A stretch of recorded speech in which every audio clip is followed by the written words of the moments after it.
च1 रुद्राक्ष और वैदेही की दर्दनाक मौत। रात के 11 बजे, जहां पूरा बंगलो सो रहा था वहीं एक रोड पे एक 22 साल की लड़की अपना मुंह फुलाए खड़ी थी। उसने ब्लू जीन्स वाइट टॉप पहना हुआ था, बालों की हाई पोनीटेल बना के रखी हुई थी और पैरों में वाइट शूज पहने हुए थे। अभी उसने अपने दोनों हाथों को आपस में बंधा हुआ था और वो अपने दोनों गालों को फुलाए हुए थी। वो अभी बिल्कुल किसी छोटी बच्ची की तरह क्यूट लग रही थी। उसके ठीक सामने एक 25 साल का लड़का खड़ा था जिसने ब्लैक जीन्स के साथ वाइट टी शर्ट पहनी थी। उसके ऊपर एक ब्लैक जैकेट डाली हुई थी। इस सिंपल लुक में भी वो काफी चार्मिंग लग रहा था। उसने कहा, वेदू मैंने एक बार बोल दिया ना कि अभी कोई आइसक्रीम नहीं मिलेगी, तुम्हें कितनी बार बताना पड़ेगा। इस पे उस सामने खड़ी लड़की ने बच्चों के जैसे जिद करते हुए कहा, नहीं नहीं नहीं, मुझे अभी के अभी आइसक्रीम चाहिए वरना मैं यहाँ से कहीं नहीं जाने वाली। फिर मासूम सा फेस बनाते हुए कहा, प्लीज ना रुद्र, मान जाओ ना, तुम तो मुझसे कितना सारा प्यार करते हो, क्या अब तुम मेरी इतनी सी बात भी नहीं मानोगे। इस पे रुद्र ने ऐसे ही वेदू को घूरते हुए कहा, बिल्कुल नहीं मानूंगा। वो दोनों अभी बात कर ही रहे थे कि तभी उनके पीछे से अचानक बहुत सारी कार के आने की आवाज आने लगी। इस पे रुद्राक्ष ने वैदेही का हाथ पकड़ा और पीछे देखा तो बहुत सारी कार दोनों की ओर आ रही थी। वैदेही ने कहा, रुद्र ये इतनी सारी कार अचानक कैसे आ गई इस पर। रुद्र ने कहा, वेदू वो तो मुझे भी नहीं पता, लेकिन मुझे कुछ ठीक नहीं लग रहा। तभी रुद्र ने देखा कि उन सभी के हाथ में गनस थी। ये देख रुद्र ने जल्दी से कहा, वेदू भागो। ये बोल रुद्र ने वैदेही का हाथ पकड़ा और दोनों ही तेजी से भागने लगे। इस पे वैदेही ने कहा, लेकिन रुद्र हम ऐसे भाग क्यों रहे हैं। इस पे रुद्र ने कहा, वेदू वो लोग हमें ही मारने आ रहे हैं। ये सुन वैदेही ने पीछे देखा तो बहुत सारी कार दोनों के पीछे ही आ रही थी। उन सभी काम में कई लोग बैठे हुए थे और उन सभी ने उन दोनों पे ही गन से निशाना लगाया हुआ था। ये देख वैदेही बहुत डर गई और रुद्र का हाथ कसके पकड़ के भागने लगी। तभी आसमान में तेज बिजली होने लगी और अगले ही पल तेज बारिश शुरू हो गई, लेकिन फिर भी दोनों भागे जा रहे थे। तभी उन सभी लोगों ने रुद्राक्ष और वैदेही ये गोलियां चलाना शुरू कर दिया। ये देख रुद्र और वेदू उन गोलियों से बचते बचाते हुए भागे जा रहे थे, लेकिन वो कार की स्पीड से ज्यादा तो नहीं भाग सकते थे ना। तभी एक साथ 2 गोलियां चली जो जाके रुद्र और वैदेही के पीठ पे जा लगी। दोनों के कदम वहीं रुक गए, दोनों ही जमीन पे घुटनों के बल गिर पड़े। रुद्र ने इस समय भी वैदेही का हाथ थामे हुए था। दोनों ने एक दूसरे को देखा, दोनों की ही आंखों में आंसू थे जो बारिश की बूंदों से छीप रहे थे, लेकिन दोनों की आंखें सब कुछ बयां कर रही थी।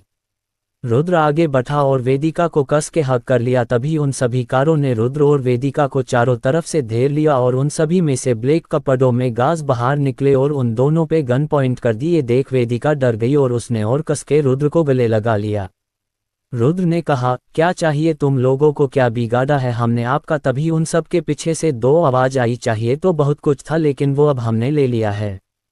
ये आवाज सुन रुद्र और वेदू दोनों में सामने की ओर देखा तो दोनों की आंखें हैरानी से बड़ी हो गई, क्योंकि दोनों के सामने उसके बेस्ट फ्रेंड मानव और माहिरा खड़े थे। माहिरा ने कहा, क्या हुआ, शौक हो गए हमें देख के। इस पे वैदेही ने रोते हुए कहा, क्यों किया ऐसा आप दोनों ने, हमने तो आप दोनों को अपना बेस्ट फ्रेंड माना था, फिर ऐसा क्यों किया। इस मानव ने कहा, वो क्या है ना, हम अभी तक इसलिए तुम दोनों के साथ थे क्योंकि हमें तुम्हारी प्रॉपर्टी, तुम्हारा ऑफिस और तुम दोनों का नाम चाहिए था। आगे माहिरा ने कहा, आज तक किसी ने नहीं देखा कि बिजनेस की दुनिया में जाना माना नाम वीआर कौन है, हमें तुम्हारा नाम चाहिए बस, इसीलिए अब तुम दोनों को मरना होगा और कल से दुनिया के सामने वीआर बन के जाएंगे हम। मानव ने कहा, बहुत सालों से इस दिन का इंतजार किया है, हमें पता था एक ना एक दिन तुम दोनों बहुत आगे जाओगे, बस उसी दिन का इंतजार हम सालों से कर रहे थे। कब तुम दोनों आसमान की ऊंचाइयों तक पहुंचो और कम हम तुमसे तुम्हारा सब कुछ छीन ले। हमने कभी तुम दोनों को अपना दोस्त नहीं माना, आज तक तुम दोनों के साथ थे क्योंकि हमें नाम पैसा पावर चाहिए था जो तुम दोनों की किस्मत में था। इस पे रुद्र ने गुस्से से कहा, तुम दोनों ऐसा नहीं कर सकते। इस पे मानव ने कहा, हम ऐसा कर चुके हैं रुद्राक्ष, कल से रुद्राक्ष खुराना तुम नहीं मैं कहलाएगा। ये बोल वो किसी रकक्ष की तरह हंसने लगा। तभी माहिरा ने गुस्से से कहा, मार डालो इन दोनों को। ये सुनते हुए रुद्र ने कस के वैदेही को गले लगा लिया। वैदेही ने भी कस के रुद्र को हक कर लिया, क्योंकि अब दोनों ही जानते थे कि अब दोनों का अंत यह है। दोनों की आंखों में आंसुओं की धारा बह रही थी। तभी दोनों ने एक साथ रोते हुए कहा, हम वापस मिलेंगे। तभी एक साथ बहुत सारी गोलियों के चलने की आवाज आई। उन सभी ने एक साथ कई गोलियां रुद्रोए वैदेही पे चला दी। दोनों अभी भी एक दूसरे की बाहों में थे। जैसे ही गोलियों की आवाज बंद हुई, वैदेही रुद्राक्ष और वैदेही का शरा बेजान होकर जमीन पे गिर पड़ा। रुद्राक्ष ने अभी भी वैदेही को अपनी बाहों में ले रखा था और दोनों का पूरा शरीर खून से लथपथ था और दोनों की ही आंखें बंद हो चुकी थी। आसमान पूरी तरह से काला हो चुका था। बारिश और जोरों से होने लगी थी। ऐसा लग रहा था मानो पूरा आसमान आज दोनों के जाने से रो रहा हो। To be continue. चट्टू सिया कपूर।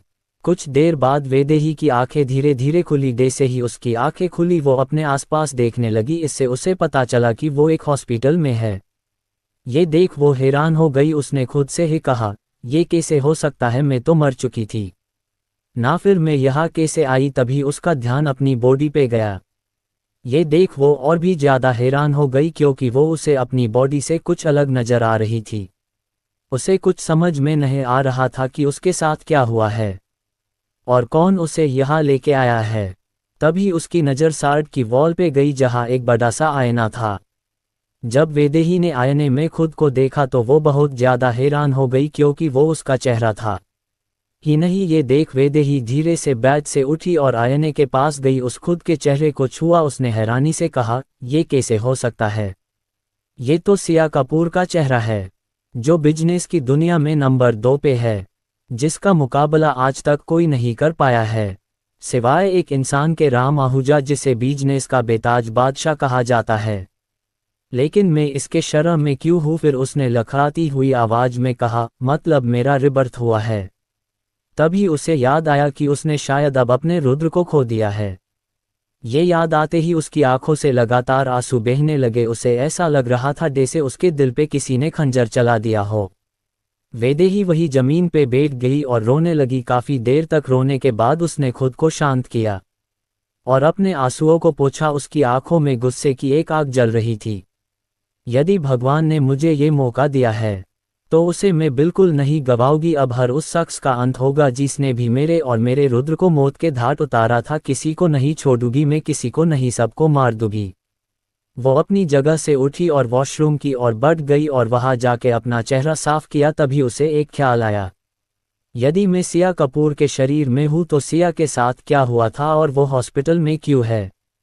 तभी अचानक उसके सामने किसी फिल्म की तरह वो सब दिखने लगा जो भी आज तक सिया के साथ हुआ था। वैदेही ने देखा कि कैसे सिया कपूर और राम आहूजा की शादी हुई। वैदेही ने देखा कि शुरू में तो सब ठीक था, लेकिन राम की बुआ और उसकी बेटी ने अपनी साजिशों के चलते राम और सिया को एक दूसरे का दुश्मन बना दिया। लेकिन तभी सिया प्रेग्नेंट हो गई। लेकिन वो अब राम से इतनी ज़्यादा नफरत करने लगी थी कि वो राम का बच्चा तक अपने पेट में नहीं रखना चाहती थी।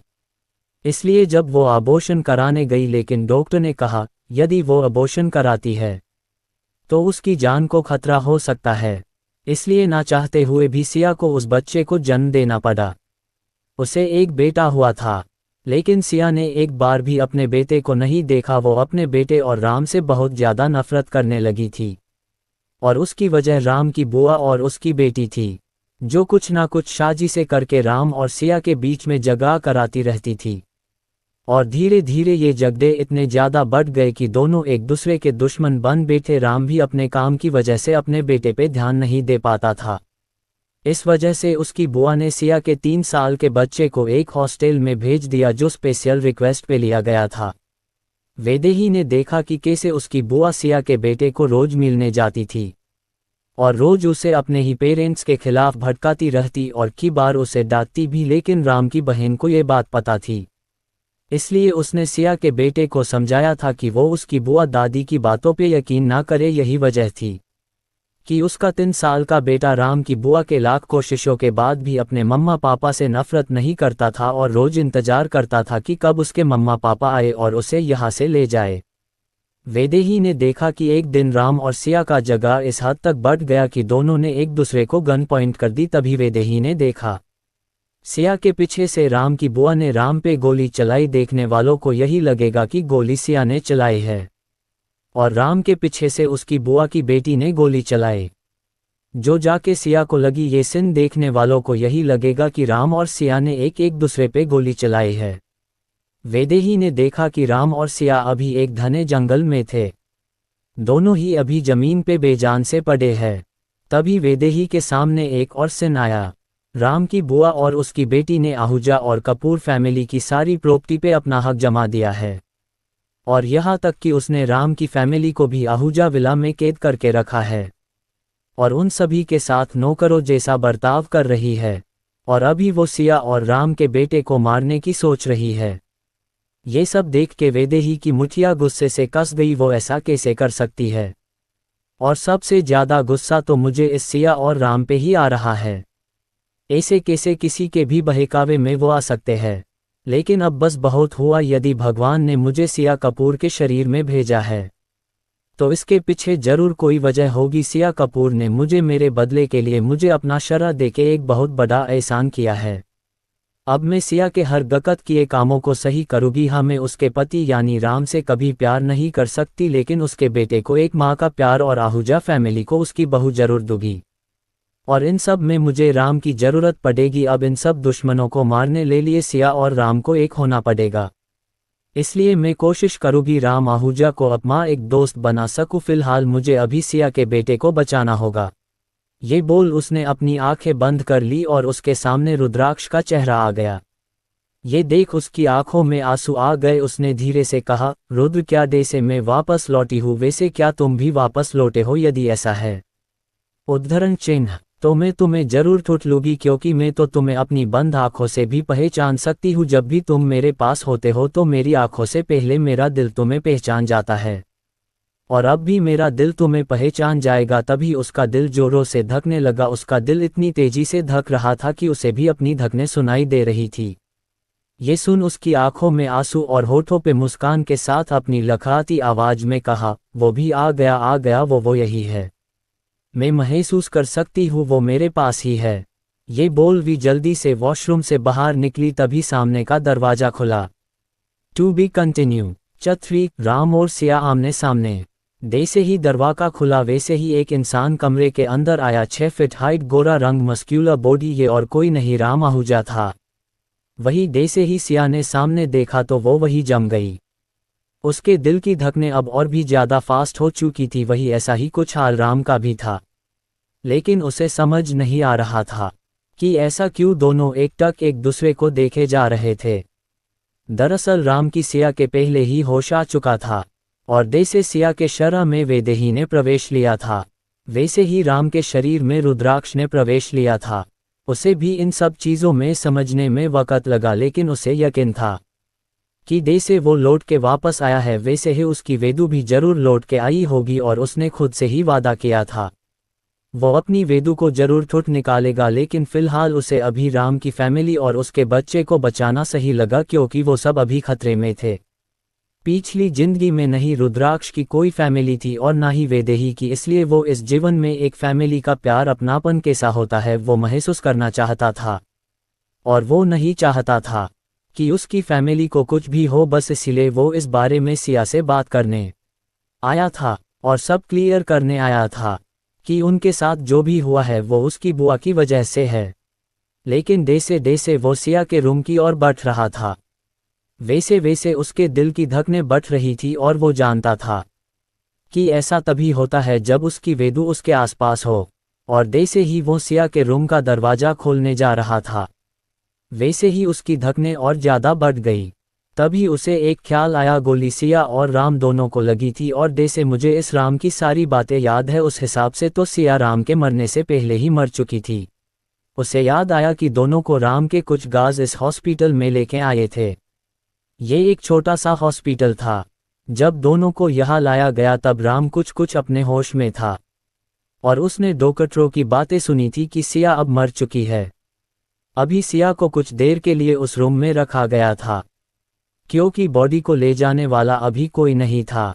लेकिन फिर भी पता नहीं राम उस कमरे में जाने से खुद को रोक नहीं सका। अभी रात का समय था, इसलिए उस समय कोई वहां नहीं था, इसलिए राम ने वहां से जाने की सोची थी। लेकिन जैसे ही वो कमरे से बाहर आया तो उसके कदम अपने आप ही सिया के कमरे की ओर बढ़ गए। दरवाजा खोलने से पहले ही उसे अपनी वेदू के होने का एहसास हो रहा था। इसलिए उसने खुद से ही कहा, यदि सिया अभी जिंदा होगी तो जरूर उसके साथ भी वही हुआ होगा जो मेरे साथ हुआ है। यानी कि मेरी वेदू अब जरूर सिया के रूप में लौटी होगी। ये सोच उसने एक झटके से दरवाजा खोल दिया तो सामने का नज़ारा देख वो हैरान हो गया, क्योंकि सिया उसके सामने खड़ी थी। राम ने जब देखा कि उसकी आंखें बुरी तरह से लाल है और नाक टमाटर की तरह लाल थी, जिससे उसे पता चल गया कि सिया जरूर रोई होगी। राम ने खुद से ही कहा, क्या ये मेरी वेदू है? ये सोच वो धीरे धीरे सिया की ओर आगे बढ़ गया। जैसे जैसे वो आगे बढ़ रहा था वैसे वैसे उसकी दिल की धड़कनें बढ़ती जा रही थी। राम ने मन ही मन कहा, मेरा दिल कह रहा है यही मेरी वेदू है, लेकिन अभी मुझे नहीं लगता कि सिया की ये बताने का सही समय है। मैं पहले पूरी तरह से श्योर हो जाना चाहता हूँ। वही हाल सिया का भी था। राम को अपने सामने देख के उसका दिल भी कह रहा था कि यही उसका रुद्र है, लेकिन वो अभी ऐसा कुछ नहीं कहना चाहती थी क्योंकि वो भी अभी पूरी तरह से श्योर नहीं थी। अब तक राम सिया के बहुत पास आ चुका था। राम ने धीरे से कहा, कैसी हो तुम? क्या तुम ठीक ही? कहीं दर्द हो रहा है? इस पे सिया ने खुद को संभाल और धीरे से कहा, मैं ठीक हूँ, आप ठीक हो? इस पे राम ने बस हाँ में सर हिला दिया। दोनों ही एक दूसरे की आंखों में एकटक देख रहे थे।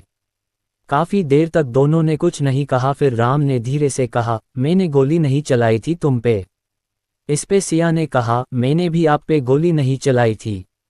इस पे राम ने हल्की मुस्कान के साथ कहा, जानता हूँ, ये सब कामिनी बुआ और मोहिनी का काम है। फिर राम ने कहा, सिया अभी हमें जाना होगा, हमारी फैमिली उसके कब्जे में है और हमारी कंपनियों पे भी उसने कब्जा कर लिया है। इस पे सिया ने कहा, हम जरूर जाएंगे, लेकिन उसके पहले हमें हमारे बेटे के पास जाना होगा। हमें मारने के बाद वो दोनों उसे भी मारने की कोशिश करेंगे। इस पे राम ने कहा, सही कहा, हम पहले अपने बेटे के पास जाएंगे, चलो। ये बोल वो जाने को हुआ तो सिया ने पीछे से आवाज लगाए, राम। इस पे राम अपनी जगह पे रुक गया और पीछे मुड़ा। इस पे सिया ने कहा, इस बार मैं चाहती हूँ सिया और राम एक होके अपने दुश्मनों का सामना करें, ना कि एक दूसरे के सामने खड़े हो दुश्मनों की तरह। इस पे राम के चेहरे पे बड़ी मुस्कान आ गई और कहा, वादा करता हूँ आज के बाद ये सिया और राम कभी अलग नहीं होंगे। सिया राम हमेशा एक दूसरे के साथ खड़े होंगे और मैं हमारे इस नए रिश्ते की शुरुआत दोस्ती से करना चाहता हूँ। फिर अपना हाथ आगे बढ़ाते हुए कहा, सो मिस सिया आहूजा, क्या आप मेरी दोस्त बनोगी? इस पे सिया के चेहरे पे भी एक बड़ी सी मुस्कान आ गई और उसने भी राम से हाथ मिला लिया, लेकिन जैसे ही दोनों ने एक दूसरे का हाथ था माँ वैसे ही दोनों फिर हैरान हो गए, क्योंकि ये वही फीलिंग थी जब वेदू और रुद्र एक दूसरे का हाथ था में हुए होते थे।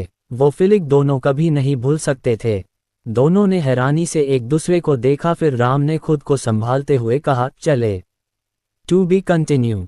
For family introduction. राम ने कहा, चले। इस पे सिया ने कहा, लेकिन राम, हम ऐसे बाहर गए तो उन लोगों ने हम पे फिर से वार किया। तो इस पे राम ने कुछ सोचते हुए कहा, मुझे लगता है अब हमें जो भी करना होगा सीक्रेटली करना होगा और उसके लिए हमें हमारी पर्सनल आर्मी का सपोर्ट लेना होगा। इस पे सिया ने कहा, वो तो ठीक है, लेकिन बुआ और मोहिनी ने हमारी सभी प्रॉपर्टी पर कब्जा कर लिया है, उसका हम क्या करेंगे? क्या हम इतनी आसानी से उसे सब लेने देंगे?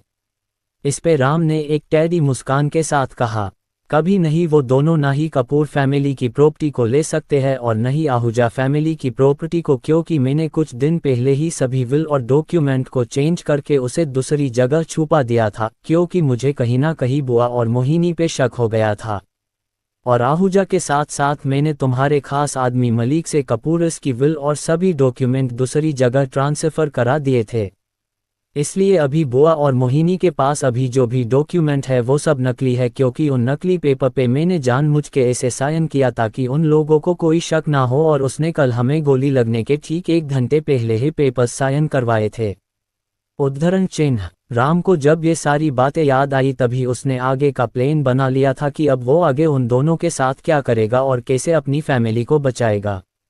राम ने कहा, तुम मलिक को कॉल करके यहाँ बुलाओ, मैं राघव को कॉल करता हूँ, फिर हम साथ में जाएंगे। इस पे सिया ने हाँ में सर हिला दिया और अपने आसपास देखने लगी। तभी उसे सोफे पे अपनी चीजें रखी हुई मिली, उसमें उसका फ़ोन भी था। सिया ने अपना फ़ोन लिया और मलिक को कॉल लगाया। वही मलिक अभी कपूर कॉरपोरेशन में था, वहाँ अभी कॉन्फ्रेंस की तैयारियां चल रही थी। उसके कुछ दूरी पे कामिनी खड़ी थी। मलिक कामिनी को अपने सामने ऐसे देख के बहुत मुश्किल से खुद को कंट्रोल किए हुए था। मलिक की आंखों में कामिनी के लिए नफरत साफ साफ देखी जा सकती थी। तभी उसका फोन बजा। उसके ठीक पास में राघव खड़ा था जो राम का राइट हैंड था। उसका भी उसी समय फोन बजा। मलिक और राघव ने कामिनी के ऊपर से नजर हटाए और अपना फोन निकाला। जब दोनों ने अपने फोन की स्क्रीन पे शो हो रहे नाम को देखा तो उसकी आंखें बड़ी बड़ी हो गई। दोनों ने पहले एक दूसरे को देखा, फिर फोन रिसीव किया। मलिक को सिया का कॉल आ रहा था। उसने जैसे ही कॉल उठाया वैसे ही सिया ने कहा, मलिक। मलिक ने जैसे ही अपनी बॉस की आवाज़ सुनी तो पहले तो उसकी आंखें बड़ी हो गई, लेकिन जल्द ही उसने खुद को संभाला और कहा, बॉस आप जिंदा हो। इस पे सिया ने कहा, हाँ मैंने तुम्हें एक लोकेशन भेजा है, 15 मिनट में अपनी टीम को लेके आओ और हाँ पूरी तैयारी के साथ आना। इस पे मलिक ने खुश होते हुए कहा, जी जी बॉस। तभी सिया ने कहा, और हाँ मेरे लिए कुछ कपड़ों का इंतजाम करके आना। जी जी बॉस मैं अभी पहुंचता हूँ। वही राघव के फ़ोन पे राम का कॉल। राघव कुछ बोलता उसके पहले ही राम की आवाज़ आई, 15 मिनट में मेरी पर्सनल आर्मी और चॉपर के साथ यहाँ पहुँचो, मैंने लोकेशन भेज दी है। और हाँ ध्यान से, किसी को पता नहीं चलना चाहिए तुम कहाँ हो, और हाँ पूरी तैयारी के साथ आना। इस पे राघव ने अपनी लखड़ाती हुई आवाज़ में कहा, जी जी बॉस। जैसे ही दोनों ने कॉल रखा राघव और मलिक ने एक दूसरे को देखा। दोनों के चेहरे पे खुशी साफ साफ देखी जा सकती थी, लेकिन जल्द ही दोनों ने खुद को संभल लिया और जब दोनों ने लोकेशन चेक की तो दोनों लोकेशन सेम थी। मलिक ने हैरानी से राघव के कान में कहा, क्या ये दोनों साथ में है? क्या तुम्हें नहीं लगता हमें बहुत जल्द 8वां अजूबा देखने को मिलेगा? इस पे राघव ने हंसते हुए कहा, सही कहा, लेकिन फिलहाल तो अभी वो करे जो हमें करने को बोला गया है, वरना तुम जानते हो ये दोनों हमारी क्या हालत करेंगे। इस पे मलिक ने हाँ में अपना सर हिलाया और दोनों ही सबसे छुपते छुपाते वहां से निकल गए। आहूजा सदन, चलो अब आपको मिलवाते हैं राम की फैमिली से। रागिनी आहूजा, राम की माँ, जो एक सिंपल और मिलनसार औरत है, जो है तो 40 साल की लेकिन लगती है 33 साल की। घर में जब कोई शैतानी करता है तो उसमें रागिनी का पहला हाथ होता है। यही थी जिसने सभी बच्चों को बहुत ज्यादा शैतान बना दिया था। हमेशा वो बच्चों वाली हरकतें करती रहती थी। संदीप आहूजा, राम के पापा, जो भी पहली बार उसे देखे तो सबको यही लगेगा कि वो बहुत ज्यादा स्ट्रिक्ट है, लेकिन ऐसा बिल्कुल नहीं है। जब भी कोई शैतानी करता घर में तो उन सभी की शैतानियां छुपाने का काम संदीप जी ही करते। रोहिणी आहूजा, कैलाश आहूजा, राम के छोटे चाचा और चाची आरव और अनाया, जो इनके बच्चे हैं, दोनों ही अभी कॉलेज में है। सौम्या आहूजा, प्रतीक आहूजा, राम के बड़े चाचा और चाची, इनके भी 2 बच्चे, जिया और अंश। रागिनी और संदीप के 4 बच्चे हैं। सबसे बड़ा राम, उसकी एक जुड़वा बहन है राशि, इन दोनों से छोटे हैं कृष और कशिश, ये दोनों भी जुड़वा है। इन सभी में राम और राशि सबसे बड़े हैं और कृष, कशिश, जिया, अंश, आरव, अनाया सभी एक ही उम्र के हैं और एक साथ ही कॉलेज जाते हैं। कामिनी देशमुख, कामिनी राम की बुआ है जिसका बचपन से एक ही सपना रहा है, आहूजा फैमिली की हेड बनना, और इसी के लिए उसने अपने ही पति राजेश देशमुख को मार दिया था ताकि वो फिर से आहूजा मंशन में रह सके। मोहिनी देशमुख, मोहिनी कामिनी की बेटी है जो उम्र में राशि जीतनी है, जो एक घमंडी और चालबाज लड़की है, घर में किसी की भी उससे नहीं बनती। अब रही बात सिया की फैमिली की, तो उसकी फैमिली में शुरू से ही सिर्फ उसके दादाजी ही थे जो 5 साल पहले गुजर चुके हैं। चफाइफ, सिया और राम का अपने बेटे से मिलने जाना। मलिक और राघव वहां से छुपते छुपाते हुए निकल गए। दोनों ने बिल्कुल वैसा ही किया जैसा उनको सोया और राम करने को कहा गया था। वही राम और सिया अभी सोफे पे बैठे हुए थे और मलिक और राघव के आने का ही इंतजार कर रहे थे। सिया के चेहरे पे अभी परेशानी साफ दिखाई दे रही थी, क्योंकि अभी उसे सिया के बेटे की फिक्र हो रही थी। राम ने कहा, क्या हुआ, तुम ठीक हो? इस पे सिया ने कहा, राम मुझे हमारे बेटे की फिक्र हो रही है, कहीं उन लोगों ने उसे कुछ कर दिया तो। इस पे राम ने आंखों में गुस्से की आग लिए कहा, दुनिया मेरा वो रूप देखेगी जो आज तक किसी ने नहीं देखा होगा। यदि मेरे बेटे को एक खरोच तक आई तो मैं खुद कामिनी और मोहिनी को जिंदा जला दूंगा।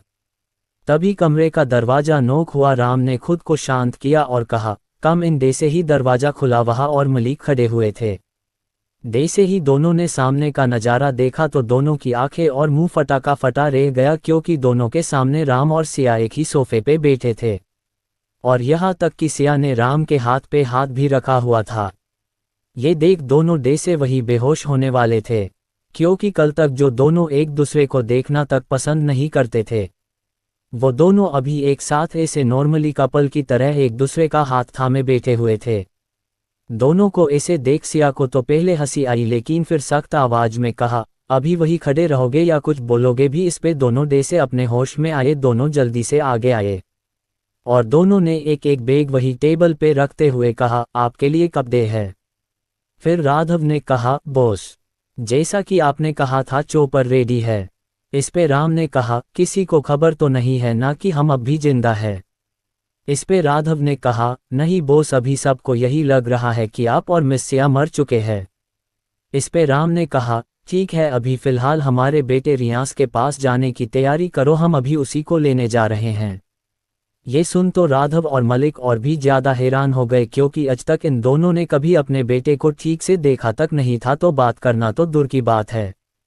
सिया ने दोनों को घूरते हुए कहा, क्या आप दोनों को यही रुकना है? इस पे दोनों ने एक साथ ना में सर हिला दिया। इस पे सिया ने कहा, ठीक है, जल्द से जल्द जाने की तैयारी करो, और हाँ, एक बात ध्यान से सुन को, आज से ब्लकी, अभिषेक, कपूरस और आहूजा एक साथ काम करेंगे। अभी से हम एक हैं, इसलिए अब आप दोनों समझ गए होंगे कि आगे क्या करना है, इसलिए जाओ और सभी तैयारियां शुरू करो। और हाँ, मलिक किसी को आहूजा मैंशन पे नज़र रखने को बोली, यदि वहाँ कुछ गड़बड़ हो तो सीधा हमें कांटेक्ट करे। इस पे दोनों ने हाँ में सर हिलाया और वहाँ से चले गए। उसके बाद सिया और राम कपड़े चेंज किए पर रेडी होके एक साथ बाहर आ गए। बाहर राघव और मलिक उन दोनों का ही इंतजार कर रहे थे। सिया ने अभी ब्लैक जीन्स, ब्लैक शूज और वाइट शर्ट पहना हुआ था, जिसकी बाजू को हनी तक मुड़ी हुई थी, और बालों की हाई पोनीटेल बना के रखी थी, और कानों में छोटे डायमंड इयररिंग हुए, एक हाथ में वॉच, और उसने ऊपर ब्लैक कलर का घुटनों तक का कोट डाला हुआ था। वही राम ने अभी ब्लू जीन्स, वाइट शर्ट पहना हुआ था और उसके ऊपर एक ब्लेजर पहना हुआ था। दोनों को देख के कोई नहीं बोल सकता था कि दोनों अभी अभी मौत के मुंह से बाहर आए हैं, क्योंकि रिबर्थ के साथ साथ दोनों की चोटें भी अब ठीक हो चुकी थी। हाँ, निशान अभी भी थे, लेकिन दोनों को वहाँ कोई दर्द न हो रहा था। राघव और मलिक ने दोनों ने राम और सिया के लिए कार का दरवाजा ओपन किया। राम और दिया बिना देरी किए कार में बैठ गए। दोनों के बैठने के बाद राघव और मलिक भी बैठ गए। तभी राम और सिया ने एक साथ कहा, गन। इस पे दोनों ने जल्दी से राम और सिया को उसकी गन थमा दी। सिया में गुस्से से कहा, यदि आज उस कमीनी बुआ ने मेरे बेटे को हाथ तक लगाया ना, तो मैं उसका वो हाल करूंगी कि उसकी रूह तक कांप उठेगी। इस पे राम ने कहा, उसका नाम कमीनी नहीं कामिनी है। इस पे सिया ने मुंह बनाते हुए कहा, हम क्या फ़र्क पता है, कमीनी हो या कामिनी, भी रहेगी तो एक नंबर की कमीनी ना। इस पे राघव और मलिक की हंसी छूट गई, तो राम और सिया ने उसे घूर के देखा तो दोनों ने खुद को कंट्रोल कर लिया। कुछ ही देर में वो लोग उस जगह पहुंच गए जहां पे चोपर उन लोगों का इंतजार कर रहा था। कुछ लोग वहां से पहले ही रियाश के हॉस्टल के लिए निकल चुके थे और कुछ लोग चोपर में राम और सिया के साथ जाने वाले थे। राम और सिया जल्दी से कार से निकले और चोपर की ओर बढ़ गए। कुछ ही देर में चोपर वहां से निकल चुका था। सिया तो रियांश से मिलने के लिए बहुत एक्साइटेड थी। वही हाल राम का भी था, क्योंकि फोनों को बच्चे बहुत पसंद थे, और ये तो रियांश था जो इस शरह का बेटा था, जो अब उसका बेटा बन चुका है। तो कैसे दोनों एक्साइटेड ना होते। सिया अभी अपनी उंगलियां आपस में मिला रही थी। वो एक्साइटेड भी थी और साथ में उसे डर भी लग रहा था कि कहीं वो लोग उस छोटे से बच्चे को कुछ कर ना दे। To be continue. च6। राम, सिया और रियांश आमने सामने। राम ने सिया को ऐसे देखा तो राम ने कहा, रिलैक्स, वो ठीक होगा। इस पे सिया ने बस अपना सर हिला दिया। राम ने बोल तो दिया था कि वो ठीक होगा, लेकिन कहीं ना कहीं वो भी डरा हुआ था। लेकिन अभी उसने खुद को शांत रखे हुए था। वही दूसरी और कुछ लोग एक 3 साल के बच्चे को जबरदस्ती पकड़ के कार में बिठा रहे थे। वो बच्चा उस आदमी की पकड़ से छूटने के लिए अपनी नाकाम कोशिश कर रहा था। उसका पूरा चेहरा आंसुओं से भरा हुआ था और वो काफी डरा हुआ भी था। उसको ऐसे करता देख के एक आदमी ने उसके सर पे गन रखते हुए गुस्से से कहा, ये लड़के ज्यादा ना छटपटा मत, वरना अभी ये सारी गोलियां तेरे भेजे में उतार दूंगा। ये सुन वो बच्चा और भी ज्यादा डर गया। उस आदमी ने उस बच्चे को कार में बैठा दिया। तभी उसका फोन बजा तो उसने कार का दरवाजा बंद किया और कॉल रिसीव किया। दूसरी ओर से आवाज आई, उसे जल्द से जल्द मार दो और हाथ ध्यान से, वो जिंदा नहीं बचना चाहिए। ये सुन उस आदमी ने कहा, जी बॉस, जो जाएगा। ये बोल उस आदमी ने फ़ोन रख दिया। उसके पास में खड़े दूसरे आदमी ने कहा, क्या कहा बॉस ने? इस पे पहले आदमी ने कहा, बॉस ने इसे मारने को बोला है। इस पे उस आदमी ने कहा, ये बॉस भी ना, इस बच्चे से ऐस बड़ी भी क्या दुश्मनी जो इसे मारना चाहती है। इस पे पहले आदमी ने कहा, खैर हमें क्या, हमें तो बस पैसों से मतलब है। वो दोनों बात कर ही रहे थे कि अंदर बैठे उस बच्चे ने धीरे से दूसरी ओर का दरवाजा खोला और वहां से भागने लगा। ये कोई और नहीं, राम और सिया का बेटा रियांश था, जिसे कामिनी के लोगों ने पकड़ लिया था। रियांश खुद डरा हुआ था, लेकिन फिर भी उसने हिम्मत करके कार का दरवाजा खोला और वहां से भागने लगा। वो अभी कुछ दूरी पे ही गया था। उन लोगों में से एक आदमी ने रियांश को भागते हुए देख लिया। उसने चिल्लाते हुए कहा, अरे वो भाग रहा है, पकड़ो उसे। ये सुन सबका ध्यान उस ओर गया जहां रियांश भाग रहा था। ये देख वो लोग भी उसके पीछे भागे। ये देख रियांश और भी ज्यादा डर गया और तेजी से भागने लगा। लेकिन तभी रियांश ने देखा कि उसके सामने से एक सा ब्लैक कलर की बहुत सारी कार आ रही है। ये देख वो बहुत ज्यादा डर गया और बुरी तरह से डर के मारे कांपने लगा। उसके कदम वहीं रुक गए। उन सभी कारों ने रियांश और उन सभी लोग जो रियांश को पकड़ने के लिए भाग रहे थे, उन सभी को घेर लिया। अभी ये लोग जहाँ थे वो शहर से बाहर एक सुनसान जगह थी। रियांश इतनी सारी कार को देख के बहुत डर गया था। उसका पूरा चेहरा डर और आंसुओं से पिला पड़ चुका था। वही जो लोग रियांश को पकड़ने के लिए उसके पीछे भाग रहे थे, उसे समझ में नहीं आ रहा था कि ये लोग कौन है जो उन सभी को घेर के खड़े हैं। तभी उन सभी कार में से बहुत सारे ब्लैक यूनिफॉर्म और हाथ में गन लिए बाहर निकले और उन सब जो भी रियांश को पकड़ने भाग रहे थे, उन सभी के ऊपर गन पॉइंट कर दी। वो लोग सिर्फ 15 लोग थे और जो अभी भी कार से बाहर निकले थे वो कम से कम 40 लोग थे। इसलिए बहुत आसानी से उन सभी में उस 15 लोगों को घेर लिया। तभी अचानक तेज हवा चलने लगी और कुछ आवाज आने लगी। इस पे सभी ने ऊपर की ओर देखा तो आसमान में एक चॉपर था, नीचे ही आ रहा था। रियांश ने जब ऊपर देखा तो एक चॉपर नीचे लैंड कर रहा था। उसे अभी भी यही लग रहा था कि ये सभी लोग उसे मारने के लिए आ रहे हैं, इसलिए अभी भी वो बहुत डरा हुआ था। तभी चॉपर कुछ दूरी पे लैंड हुआ। वह जो 15 लोग रियांश को मारने के लिए आए थे वो अभी भी कंफ्यूज थे कि आखिर ये लोग कौन है। तभी जिसने रियांश को पकड़ा हुआ था उसने गुस्से से कहा, कौन हो तुम लोग और हमारा रास्ता क्यों रोके हुए हो? इस पे एक गार्ड ने उसके सर पे गन को रखते हुए गुस्से से कहा, तूने आज अपनी जिंदगी की बहुत बड़ी गलती की है, इसलिए आज तुम्हारा सामना उन 2 इंसान से होगा जो आज मौत को भी मात दे के वापस इस दुनिया में लौटे हैं अपने सभी दुश्मनों से बदला लेने। अब तो तुम बस यही दुआ करो कि तुम्हें एक आसान मौत मिले। तभी उन 15 लोग की नज़र चॉपर पे पड़ी। पहले राघव और मलिक चॉपर में से बाहर निकले। उन दोनों को देख के उन लोगों को कुछ ज़्यादा हैरानी नहीं हुई, लेकिन तभी उन लोगों ने देखा कि 2 लोग उनके पीछे आ रहे हैं। उन 2 लोग को देख के उन सब की आंखें फटी की फटी रह गई। उन सबको यकीन ही नहीं हो रहा था अपने सामने के नज़ारे को देख के, क्योंकि उनके सामने राम और सिया हाथ में गन लेके आ रहे थे। क्योंकि अब तक पूरे देश में ये खबर फैल चुकी थी कि राम आहूजा और सिया कपूर की मौत हो चुकी है। वही रियांश को पहले धूल की वजह से कुछ दिखाया नहीं दिया, लेकिन थोड़ी देर के बाद जब उसने अपनी आंखें खोली और अपने सामने का नज़ारा देखा तो वो हैरान हो गया और तुरंत उसने आगे की ओर दौड़ लगा दी, क्योंकि वो अपने सामने आ रहे 2 लोगों को पहचान गया था। वो जानता था ये उसके मम्मा पापा है। हालांकि पहले कभी उसने अपने ठीक से अपने मम्मा पापा को देखा नहीं था, क्योंकि तब वो काफ़ी छोटा था, इसलिए उसे कुछ याद नहीं था।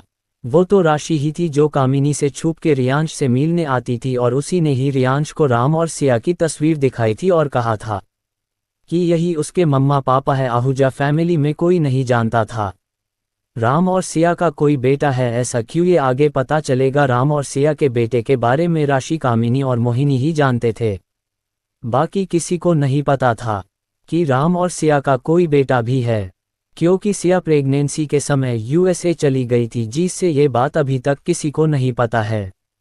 वही सिया और राम ने रियांश की ऐस बड़ी ये हालत देखी और उसे ऐसे उनकी ओर भागता हुआ देखा तो दोनों ही रियांश की ओर भागे।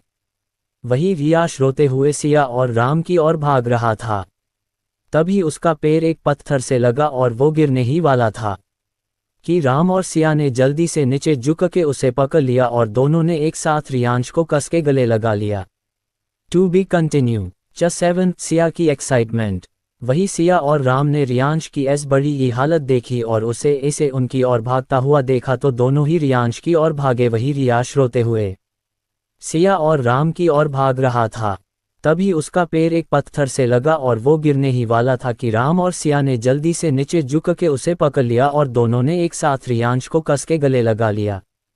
रियांश अभी बुरी तरह से कांप रहा था। राम और सिया ने कस के रियांश को गले लगा लिया। दोनों से रियांश की ऐसी बड़ी ही हालत देखी नहीं जा रही थी। तभी रियांश ने कांपती हुई आवाज में कहा, मम्मा पापा वो मुझे मार देंगे, प्लीज मुझे बचा लो। मम्मा मम्मा ये बोल वो बेहोश हो गया। ये देख सिया घबरा गई। सिया ने रियांश को खुद से अलग किया और रियांश का गाल थपथपाते हुए कहा, हे बेबी प्लीज उठो, देखो आपकी मम्मा आपके सामने है, प्लीज उठ जाओ। ए बोल सिया की आंखों में भी आंसू आ गए। सिया ने राम को देखा। राम की नज़र अभी उन 15 लोगों पे थी। उसकी आंखों में गुस्सा साफ साफ दिख रहा था। सिया ने एक नज़र उन लोगों को देखा, अगले ही पल उसकी आंखें गुस्से से लाल हो गई। उसने गुस्से से कहा, मलिक जिसने भी मेरे बेटे को हाथ लगाया है उसके हाथ काट के फेंक दो। ये सुन उन सब की हवाइयाँ उड़ गई। राम ने गुस्से से कहा, राघव अपनी मैडम का ऑर्डर पूरा करो और इन सभी को यहाँ से ले जाओ, क्योंकि इन सब को सजा मैं खुद दूंगा। ये बोल उसने रियांश के सर पे प्यार से हाथ फेरा। सिया ने रियांश को अपनी गोद में लिया और राम और सिया रियांश को लेके चौपर में चले गए। चौपर में मलिक दोनों के साथ बैठा और राघव वहीं रहकर सिचुएशन को हैंडल कर रहा था। चौपर में सिया ने रियांश को अपनी गोद में बिठा के रखा हुआ था। राम ने मलिक को ऑर्डर देते हुए कहा, आहूजा के सीक्रेट विला की ओर चलो और जब तक हम वहां पहुंचे मेरी पर्सनल डॉक्टर की टीम वहां होनी चाहिए। इस पे मलिक ने कहा, जी बॉस। राम और सिया ध्यान से रियांश को निहारे जा रहे थे। अभी रियांश का पूरा चेहरा पीला पड़ चुका था, उसके चेहरे पे आंसुओं के निशान थे। हाँ, रुद्राक्ष और वैदेही कभी पेरेंट्स नहीं बने थे, लेकिन अभी रियांश को ऐसे देख उसे बिल्कुल नहीं लग रहा था कि वो उसका बेटा नहीं है। अभी दोनों को पेरेंट्स वाली ही फीलिंग आ रही थी। सिया ने रोते हुए राम से कहा, राम देखिए ना, रियांश उठ ही नहीं रहा है। इस पे राम ने सिया के आंसू पोंछते हुए कहा, सिया शांत हो जाओ, हमारा रियांश बिल्कुल ठीक हो जाएगा। फिर राम ने टिश्यू से रियांश का चेहरा साफ किया जो आंसुओं से भीगा हुआ था। कुछ ही देर में वो लोग आहूजा फैमिली के सीक्रेट विला में पहुंच गए। राम ने रियांश को अपनी गोद में उठाया। रियांश को यूं गोद में लेके उसे एक अलग ही खुशी महसूस हो रही थी।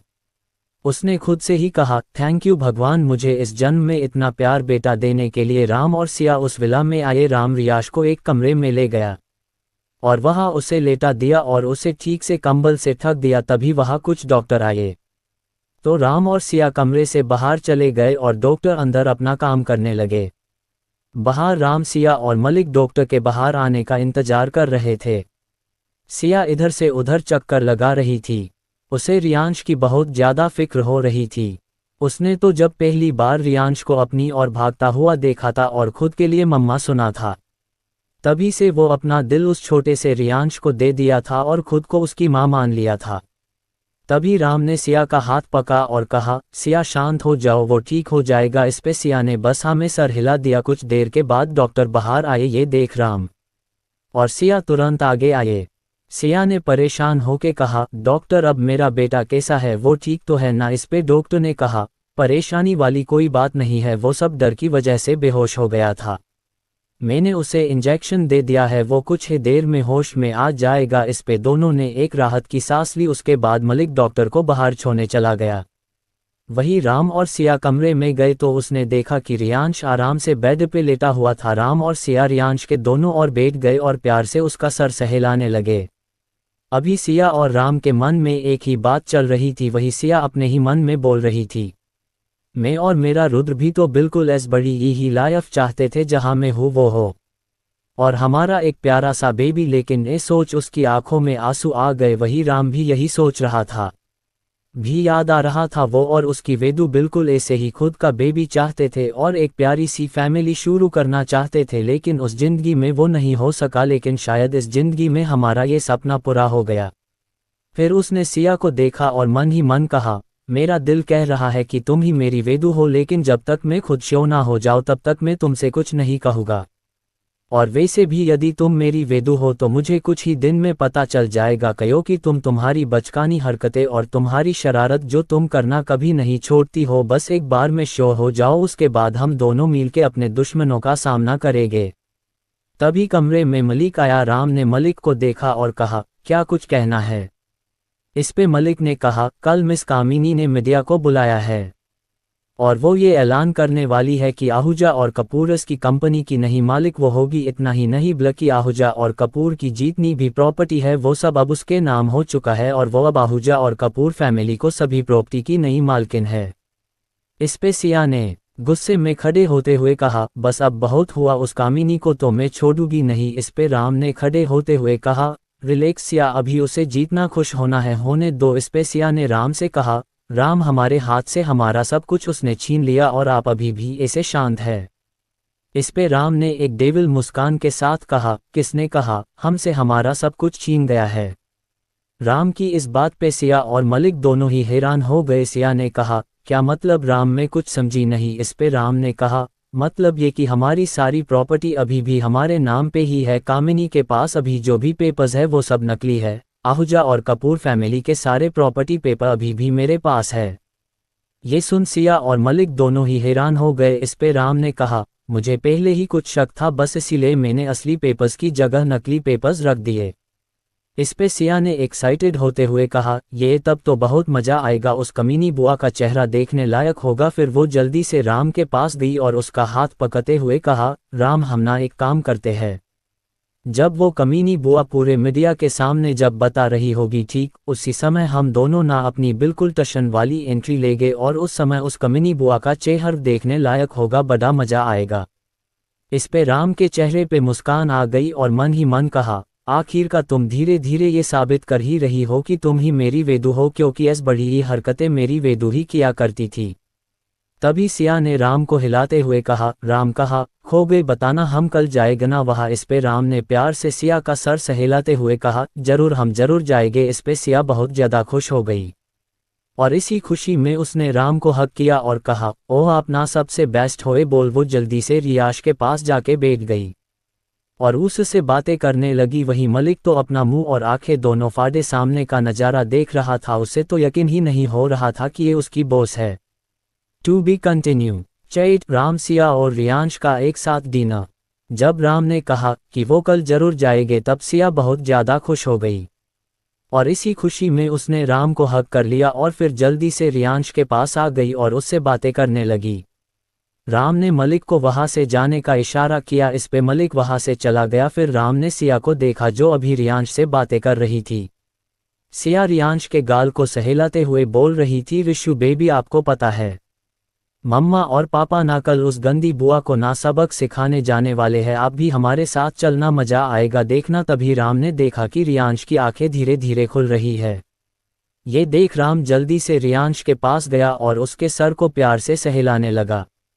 सिया ने खुश होते हुए कहा, राम देखो रिशु आंखें खोल रहा है। ये बोल वो एक टक रियांश की देखने लगी और उसके पूरी तरह से जगने का इंतजार करने लगी। कुछ ही देर में रियांश ने धीरे धीरे अपनी आंखें खोली। जैसे ही उसने अपनी आंखें खोली तो उसके सामने उसकी मम्मा का खुशी से खिला हुआ चेहरा था और जब उसे अपने सर पे कुछ महसूस हुआ तो उसने ऊपर देखा तो वो उसके पापा थे जो उसका सर सहला रहे थे। ये देख रियांश के चेहरे पे एक बहुत बड़ी मुस्कान आ गई। उसने अपनी क्यूट सी आवाज में पूछा, क्या सच में मेरे मम्मा पापा मेरे सामने हैं? मैं कोई सपना तो नहीं देख रहा हूं ना? इस पे सिया ने रियांश के गाल पे प्यार से किस करते हुए कहा, नहीं बेबी आप सच में अपने मम्मा पापा के पास हो और अब से आप हमेशा ही अपने मम्मा पापा के साथ ही रहोगे। इस पे राम ने भी कहा, हाँ बेबी अब आप कोई हॉस्टल में नहीं रहोगे बल्कि अब से आप अपने मम्मा पापा और अपनी पूरी फैमिली के पास ही रहोगे। अपने मम्मा पापा की बातें सुन के रियांश के चेहरे पे एक बहुत बड़ी मुस्कान आ गई और उसकी आंखें नम हो गई। रियांश ने रोते हुए ही कहा, सच्ची में क्या मैं अब सच में आपके साथ रहूँगा? फिर उदास होके कहा, कहीं आप मुझे फिर से उस हॉस्टल में नहीं भेजोगे ना? इस पे सिया ने रियांश को अपनी गोद में उठाया और बैग से टेक लगा बैठ और कहा, रिशु अब आप कभी भी उस हॉस्टल में नहीं जाओगे, अब आप अपने मम्मा पापा के पास ही रहोगे। हाँ पहले आपके मम्मा पापा ने आपके साथ गलत किया, आपको प्यार नहीं किया, प्लीज़ उसके लिए हमें माफ़ कर दो बेबी। ये बोल सिया ने अपने कान पकड़ लिए, उसकी आंखें भी नम हो गई थी। रियांश ने जब राम को देखा तो उसने भी अपने दोनों कान पके हुए थे। राम ने कहा, बेबी आपकी मम्मा सही बोल रही है, प्लीज़ अपने मम्मा पापा को माफ़ कर दो। हाँ मानते हैं अब तक आपके मम्मा पापा ने आपके ऊपर ध्यान नहीं दिया, लेकिन ऐसा बिल्कुल नहीं है कि आपके मम्मा पापा आपसे प्यार नहीं करते, हम आपसे बहुत ज़्यादा प्यार करते हैं। इस पे सिया ने भी अपना सर हिलाते हुए कहा, हाँ बेबी वो गंदी बुआ है ना, उसी की वजह से ना हम आपको मिलने नहीं आ पा रहे थे, प्लीज़ बेबी हमें माफ़ कर दो। इस पे रियांश ने अपने छोटे छोटे हाथ से के आंसू पोंछे और राम और सिया के हाथ जो अभी उसके कान पे थे उसे हटा दिया और खुशी से कहा, रियांश अपने मम्मा पापा से बहुत ज़्यादा प्यार करता है। रियांश कभी भी अपने मम्मा पापा से नाराज नहीं था। मुझे पता है आप दोनों को जरूर कोई ज़रूरी काम होगा तभी आप मुझसे मिलने नहीं आए होगे, लेकिन अब मैं बहुत खुश हूँ कि अब मैं आप दोनों के साथ रह सकता हूँ और मुझे उस हॉस्टल में वापस नहीं जाना पड़ेगा। ये सुन सिया और राम ने एक साथ रियांश को हग कर लिया और एक साथ कहा, आई लव यू बेबी। इस पे रियांश ने कहा, रियांश भी आप दोनों से बहुत ज़्यादा प्यार करता है। फिर दोनों रियांश से अलग हुए। सिया ने रियांश के गाल पे किस करते हुए कहा, ना हम सब अपनी फैमिली के साथ रहेंगे। फिर रियांश के कान में धीरे से कहा, और हम ना रोज शैतानियां करेंगे और पापा को परेशान करेंगे। ये बोल दोनों ने हाई फाई किया। इस पे राम ने आंखें छोटी करके कहा, ये क्या हो रहा है, मैं भी हूँ यहाँ। इस पे रियांश और सिया दोनों ही अपने मुंह पे हाथ रख के हंसने लगे। इस पे राम ने रियांश को अपनी गोद में बैठाते हुए कहा, हम मुझे तो ऐसा लग रहा है कि यहाँ तो टीम बनाई जा रही है मेरे खिलाफ। इस पे रियांश ने हंसते हुए ना में सर हिला दिया। इस पे राम ने कहा, अच्छा बच्चू मेरी बिल्ली मुझे ही म्याऊं। ये बोल उसने रियांश को गुदगुदी करना शुरू कर दिया। इस पे रियांश खिलखिला के हंसने लगा, हा हा हा नो पापा पापा गुदगुदी हो रही हैं बस पापा। इस पे राम रुक गया और प्यार से रियांश को अपने सीने से लगा दिया और प्यार से उसके सर पे किस करते हुए कहा, मेरा बेटा। रियांश ने भी अपना छोटा सा सर राम के सीने में छुपा दिया और राम की शर्ट को कसके पकड़ते हुए कहा, पापा आज मैं बहुत खुश हूँ पापा। फिर अपना छोटा सा सर ऊपर करके कहा, आपको पता है पापा मुझे ना हर रोज ड्रीम आता था कि मैं आप और मम्मा हम तीनों एक फैमिली की तरह पार्क में घूम रहे हैं। आप दोनों ने मेरा हाथ पके हुए हैं। इस पे राम ने प्यार से रियांश का सर सहलाते हुए कहा, बेबी आपका ये सपना भी आप मम्मा पापा जल्द ही पूरा करेंगे हैं ना सिया। इस पे सिया ने भी रियांश के गाल को सहलाते हुए कहा, येस बेबी अब से ना हम ना साथ में शॉपिंग करने जाएंगे, घूमने भी जाएंगे और बहुत सारी मस्ती भी करेंगे, देखना बहुत मजा आएगा। इस पे रियांश ने कहा, सच्ची मम्मा पापा हम सच में ऐसा कर सकते हैं। इस पे राम ने कहा, हाँ क्यों नहीं, आप जो चाहे वो कर सकते हैं बेटा, आखिर आप आहूजा खानदान के अगले वारिस और राम और सिया आहूजा के बेटे हो, आपकी हर ख्वाहिश पूरी होगी। इस पे रियांश खुश होके ताली बजाने लगा। उसकी खुशी उसके चेहरे पे साफ साफ देखी जा सकती थी, जिसे देख राम और सिया भी खुश थे।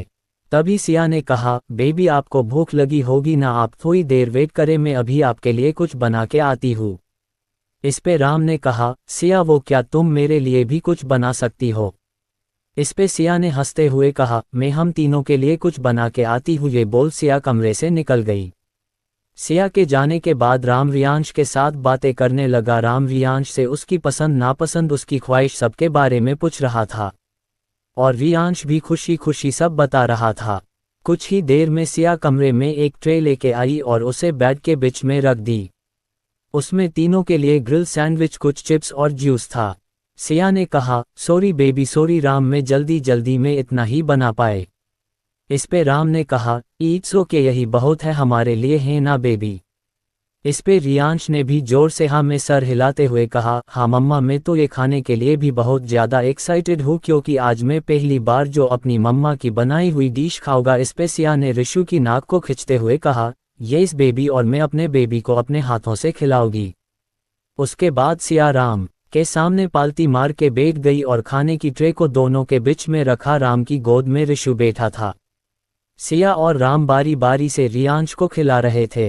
रियांश बीच बीच में राम और सिया को भी खिला रहा था और राम बीच में सिया को भी खिला रहा था, जिससे उसका चेहरा शर्म से लाल हो गया था, जिसे वो छुपाने की नाकाम कोशिश कर रही थी। और उसे ऐसे देख राम के चेहरे पे एक मुस्कान आ गई।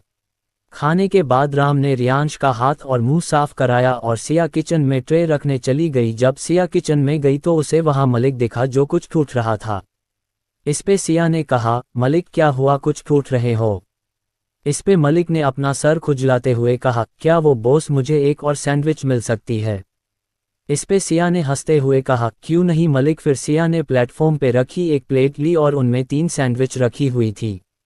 उसे सिया ने मलिक को देते हुए कहा, ये लो, क्या और चाहिए तो मैं अभी बना देती हूँ। इस पे मलिक ने जल्दी से ना में सर हिला दिया और कहा, ये कैसी बात कर रही हैं बॉस, मैं आपसे कैसे काम करवा सकता हूँ? इस पे सिया ने कहा, बॉस मैं सिर्फ ऑफिस में या जब हम कोई काम कर रहे हो तभी मैं तुम्हारी बॉस हूँ, बाकी तुम मुझे सिया ही बुला सकते हो क्योंकि तुम मेरे भाई जैसे हो, इसके धर पे तुम मुझे सिया ही बुलाना। इस पे मलिक अपनी बड़ी बड़ी आंखें करके सिया को देख लगा। इस पे सिया ने मुंह बनाते हुए कहा, क्या मैंने कुछ गलत बोला? इस पे मलिक ने जल्दी से ना में सर हिलाते हुए कहा, नहीं नहीं आप सही बोल रही है, वैसे मैं आपको आपके नाम से तो नहीं बुला सकता, लेकिन आपने मुझे भाई बोला है तो मैं भी आपको दीदी कह के बुलाऊंगा। इस पे सिया ने खुशी खुशी हाँ में सर हिला दिया और वहां से जा लगी। तभी उसे कुछ याद आया और मुड़ के कुछ कहा और फिर आखिर में कहा, ये सब कल सुबह रेडी रखना। ये बोल सिया जल्दी से वहां से चली गई। इस पे मलिक ने कहा, मुझे ना लगता है कि जब से इन दोनों को होश आया है ना तब से इन दोनों के दिमाग की वायरिंग भी चेंज हो गई है, क्योंकि ये दोनों ही पहले ऐसे नहीं थे। खैर चलो, अच्छा है, इसी वजह से रियांश बाबा को उसकी फैमिली तो मिल गई। To be continue. च9 राम और सिया की बातें। जब सिया ऊपर गई तो उसने देखा कि राम की गोद में रियांश था, जो उसके कंधे पे सर रख के आराम से सो रहा था और राम उसकी पीठ को थपथपा रहा था। ये देख सिया के फेस पे एक प्यारी सी मुस्कान आ गई। उसने कुछ सोचा और फिर कबोर्ड खोला तो वहाँ राम के कुछ कपड़े थे। सिया ने उनमें से राम के लिए नाइट वेयर निकाला और उसे बेड पे रखा और फिर राम के पास जाके धीरे से कहा, ऋषु को मुझे दीजिए, आप जाके फ्रेश हो जाओ। इस पे राम ने हाँ में सर हिलाया और ऋषु को ध्यान से सिया की गोद में दिया और फिर कपड़े लेके वॉशरूम में चला गया। सिया में ऋषु को ध्यान से बेड पे लेटाया और उसे अच्छे से कंबल से ढक दिया और खुद उसके पास बैठ के धीरे से उसका सर सहलाने लगी। करीब 15 मिनट के बाद राम फ्रेश होके बाहर आया तो उसने देखा कि सिया अभी भी वही कपड़ों में है, तो वो कमरे से बाहर गया और पास वाले कमरे में गया। वो कमरा उसकी बहन राशि का था, इसलिए राम ने उसके कबोर्ड में से नाइट वेयर लिया और कमरे में आया। राम ने धीरे से कहा, सिया ये लो, तुम भी चेंज कर लो। इस पे सिया ने हाँ में सर हिलाया और राम के हाथ से कपड़े लिए और वॉशरूम में चली गई। राम ने प्यार से ऋषु के सर पे किस किया और खुद बालकनी में चला गया। कुछ देर के बाद जब सिया कमरे में आई तो उसने देखा कि राम कमरे में नहीं है। ये देख वो ऋषु को देखने के लिए जाने लगी कि तभी उसकी नज़र बालकनी में गई। वहां उसे कुछ परछाई नजर आई। ये देख वो समझ गई कि राम बालकनी में है। सिया भी उस ओर चली गई। वहां जाके सिया ने देखा कि राम वहां रखे सोफे पे अपनी आंखें बंद करके बैठा है। दरअसल राम अपने और वेदू के उस पहले जन्म ने साथ बिताए पलों को याद कर रहा था। तभी किसी ने उसके कंधे पे हाथ रखा। इस पे राम ने अपनी आंखें खोली और देखा तो वहां सिया थी। उसे देख राम ने उसका हाथ पकड़ा और उसे अपने पास बिठा दिया, लेकिन उसने सिया का हाथ नहीं छोड़ा। ये देख सिया ने कहा, राम तुम ठीक तो हो ना? इस पे राम ने सिया को देखा और धीरे से कहा, सिया क्या मैं कुछ देर के लिए तुम्हें हक कर सकता हूँ? मुझे कुछ ठीक नहीं लग रहा है। इस पे सिया ने राम को देखा और उसके हाथ से अपना हाथ छू डालिया। इस पे राम कुछ बोलने को हुआ कि तभी सिया आगे बढ़ी और राम की गर्दन में अपनी दोनों बाहें डाल दी और उसे कस के हक कर लिया।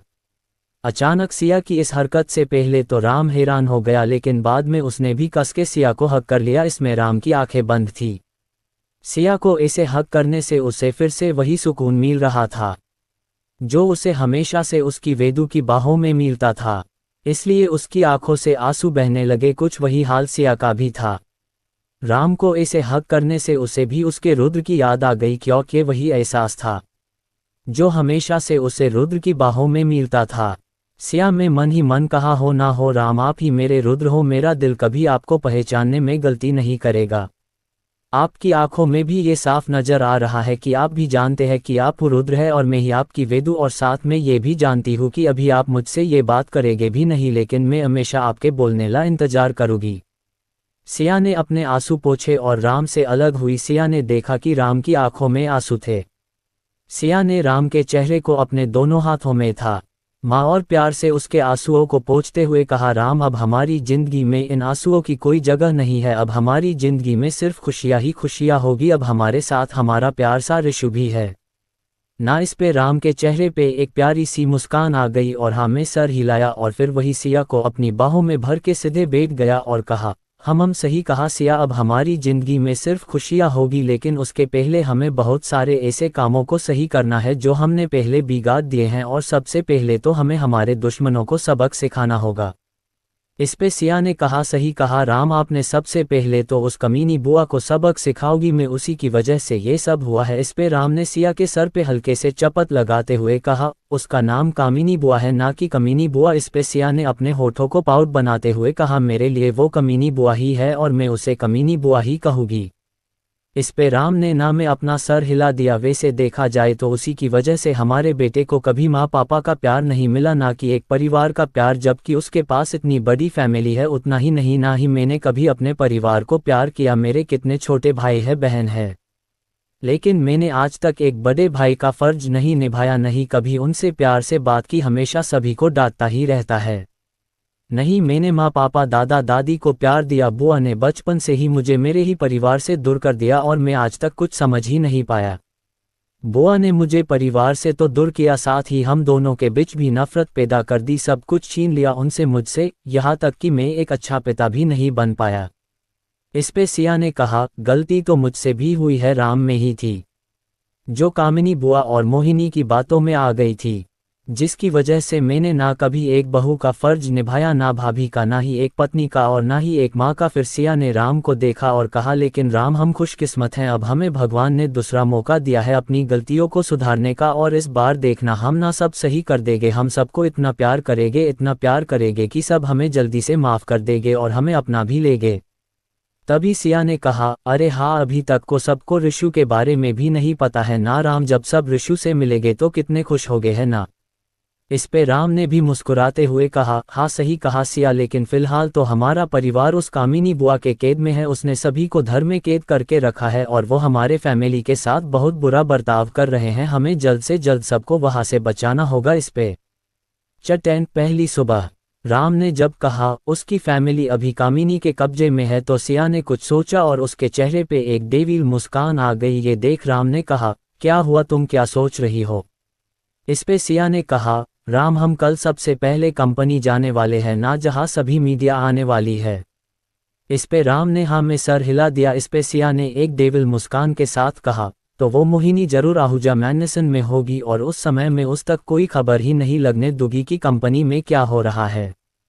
और फिर जब हम आहूजा मैनसन में अपनी ग्रांड एंट्री लेंगे तब सोचो उसका क्या रिएक्शन होगा, उसका चेहरा तो देखने लायक होगा, कितना मजा आएगा है ना राम। ये बोल उसने राम को देखा जो उसी को घूर के देख रहा था।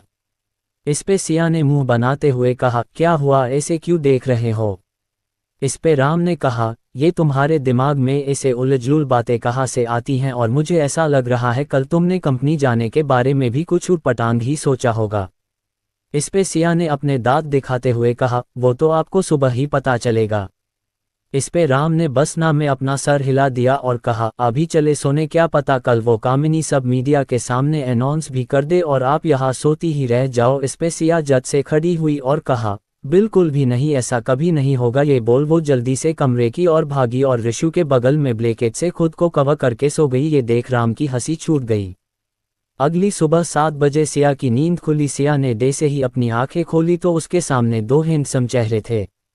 ऋषु और राम दोनों ही सिया की ओर अपना मुंह करके सोए थे। ऋषु का एक हाथ सिया के ऊपर था और राम का एक हाथ ऋषु के ऊपर, दोनों ही सोते हुए बिल्कुल एक जैसे लग रहे थे, मासूम और क्यूट। ये देख सिया के चेहरे पे एक प्यारी सी मुस्कान आ गई। उसके प्यार से ऋषु के गाल पे किस किया। इस पे ऋषु के चेहरे पे अपने आप ही मुस्कान आ गई। सिया ने राम को देखा, फिर वो उसकी ओर झुकी और प्यार से उसके सर पे एक छोटी सी किस कर दी। इस पे राम के चेहरे पे भी ऋषु के जैसी प्यारी सी मुस्कान आ गई। सिया फिर धीरे से बेड से उतरी और कमरे से बाहर चली गई। कुछ देर में वो वापस आई, उसके हाथ में 3 बैग्स थे। सिया ने तीनों बैग्स सोफे पे रखे और उनमें से अपना बैग लेके वॉशरूम में चली गई। तभी ऋषु की नींद खुल गई। उसने धीरे से अपनी आंखें खोली। 2-3 बार अपनी पलकों को झपकाने के बाद जब उसे कुछ साफ दिखने लगा तो उसने देखा कि उसके पास उसकी मम्मा नहीं है। ये देख वो झट से उठ गया क्योंकि उसे ऐसा लग रहा था कि उसने फिर से कोई सपना देखा है। ये महसूस होते ही उसकी आंखों में आंसू आ गए और वो वही बेड पे बैठ के रोने लगा। उसे लगा कि एक बार फिर उसका सपना टूट गया। जब राम को किसी के रोने की आवाज आई तो उसकी नींद खुल गई। उसने अपने पास में देखा तो ऋषु रो रहा था। ये देख वो घबरा गया। वो जल्दी से उठा और ऋषु को जल्दी से अपनी गोद में ले लिया। राम ने ऋषु का छोटा सा चेहरा अपने हाथों में लिया और उसके आंसू को पोंछते हुए कहा, क्या हुआ बेबी, आप ऐसे क्यों रो रहे हो? क्या कोई बुरा सपना देखा? इस पे ऋषु में ध्यान से अपने सामने देखा तो वो उसके पापा थे। ये देख उसने अपने आसपास देखा तो ये वही कमरा था जहां कल रात वो उसकी मम्मा और उसके पापा एक साथ थे। ये देख ऋषु ने सुबकते हुए कहा, पापा क्या आप सच में मेरे पास हो? क्या कल रात सच में आप और मम्मा मेरे साथ थे ना? मैंने कोई सपना तो नहीं देखा ना पापा? इस पे राम ने प्यार से ऋषु के सर पे किस करते हुए कहा, नहीं मेरा बच्चा, आपने कोई सपना नहीं देखा है। आप कल रात को सच में अपने मम्मा पापा के पास थे। इस पे ऋषु ने कहा, तो फिर पापा मम्मा कहाँ है? इस पे राम ने पूरे कमरे में नजर दौड़ाई। तभी उसे वॉशरूम से पानी की आवाज आई। ये सुन उसने ऋषु से कहा, बेबी आपकी मम्मा वॉशरूम में है, शायद वो नहाने गई है। इस पे ऋषु ने कहा, वो जब मैंने अपने पास मम्मा को नहीं देखा तो मैं डर गया, मुझे लगा कि मैंने फिर से कोई सपना देखा है। इस पे राम ने कस से ऋषु को हक कर लिया और कहा, नहीं बेबी ऐसे नहीं रोते, मैंने और मम्मा ने आपको कल कहा था ना कि अब से हम तीनों एक साथ रहेंगे, हम कभी अलग नहीं होंगे। हम अब आप ये डर निकाल दो कि आपके मम्मा पापा अब आपको छोड़ के कहीं जाएंगे। इस पे ऋषु ने राम को देखा और कहा, सच्ची पापा? इस पे राम ने प्यार से उसका सर सहलाते हुए कहा, सच्ची मेरा बच्चा? इस पे ऋषु बहुत ज्यादा खुश हो गया और उसने खुशी से राम को कस के हक कर लिया और उसके दोनों गाल पे बहुत सारी किसीस दे दी। ये देख राम हंस पड़ा। तभी दोनों के कानों में आवाज आई, ये क्या अकेले अकेले किसी हो रही हैं? मेरे बेबी ने मुझे तो किसी दी ही नहीं, सारी किसी सिर्फ पापा के लिए। ये बोल सिया दोनों के पास आ गया। सिया को देख राम और ऋषु की आंखें और मुंह खुला का खुला ही रह गया। सिया ने अभी ब्लैक टायर जीन्स, ब्लैक क्रॉप टॉप और उसके ऊपर जैकेट डाला हुआ था। वो बिना किसी मेकअप के भी गजब लग रही थी। दोनों को ऐसे खुद को देखता पाके सिया ने मुंह बना के कहा, ऐसे क्यों देख रहे हो आप दोनों? इस पे राम और ऋषु ने एक दूसरे को देखा, फिर दोनों ने सिया का एक एक हाथ पकड़ा। सिया कुछ समझ पाती उसके पहले ही दोनों ने उसके हाथ को खिंचा और दोनों ने एक साथ सिया के एक एक गाल पे किस कर दी। ये सब इतना जल्दी हुआ कि सिया को कुछ समझ में ही नहीं आया कि उसके साथ क्या हुआ, लेकिन जैसे ही उसे समझ आया कि अभी अभी क्या हुआ तो उसका मुंह हैरानी से खुला का खुला रह गया, क्योंकि ऋषु का तो उसे समझ में आता है, लेकिन राम भी ऐसे ऋषु के सामने उसे यूं किस कर देगा ये तो उसने कभी सपने में भी नहीं सोचा था। तभी ऋषु की आवाज़ से वो अपने होश में आई। वाह मम्मा, आप तो बहुत ज्यादा कूल लग रही है और साथ में ब्यूटीफुल भी। इस पे सिया ने ऋषु के गाल पे किस करते हुए कहा, थैंक यू मेरा बेबी। फिर सिया ने जब ऋषु की आंखें देखी तो उसने चिंता करते हुए कहा, हे बेबी क्या हुआ, क्या आप रोए थे? इस पे राम ने कहा, हाँ वो जब ऋषु जगा तो उसने तुम्हें अपने पास नहीं पाया तो उसे लगा कि उसने फिर से कोई सपना देखा है, इसीलिए वो रो रहा था। ये सुन सिया ने परेशान होते हुए ऋषु को अपनी गोद में लिया और वही राम के पास बैठ गई और ऋषु के गाल पे बहुत सारी किसीस करते हुए कहा, सॉरी बेबी, मम्मा बस नहाने के लिए चली गई थी, प्रोमिस बेबी आगे से मम्मा ऐसा नहीं करेगी। ये बोल उसकी आंखें भी नम ही गई। ये देख ऋषु ने प्यार से अपनी मम्मा के आंसू पोंछे और कहा, अरे मम्मा ऐसे रोते नहीं, मैं तो बस थोड़ा डर गया था, लेकिन पापा थे ना, उसने मुझे संभाल लिया, अब आप मत रो, मैं बिल्कुल ठीक हूँ। देखिए इस पे सिया ने हाँ में सर हिलाया। इस पे राम ने सिया की पीठ सहलाते हुए कहा, रिलैक्स सिया, सब ठीक है। ये बोल उसने साइड से सिया को हक कर लिया। इस पे सिया ने राम के हाथ पे अपना हाथ रखा और हाँ में सर हिला दिया। फिर उसे अचानक कुछ याद आया और कहा, अरे मैं भी ना भूल गई, अब जल्दी से आप दोनों उठे, हमें लेट हो रहा है जल्दी। मैंने आप दोनों ले कपड़े उस बैग में रखे हैं, आप दोनों जल्दी से रेडी जो जाओ, मैं नीचे नाश्ता बनाती हूँ। फिर सिया ने राम से कहा, राम आप ऋषु को रेडी दोगे क्या? मैं तब तक नाश्ता रेडी करती हूँ। इस पे राम ने कहा, ठीक है मैं ऋषु को रेडी कर दूंगा, तुम आराम से जाओ। इस पे ऋषु जल्दी से सिया की गोद से नीचे उतरा और राम का हाथ पकड़ के कहा, जल्दी चलो ना पापा, ऋषु को बहुत तेज भूख लगी है। इस पे राम ने हंसते हुए कहा, हाहा बेबी पापा आ रहे हैं आराम से। उसके बाद राम ने दोनों बेगस लिए और दोनों वॉशरूम में चले गए। इसके बाद सिया जल्दी से रेडी हुई और नीचे आ गई। To be continue.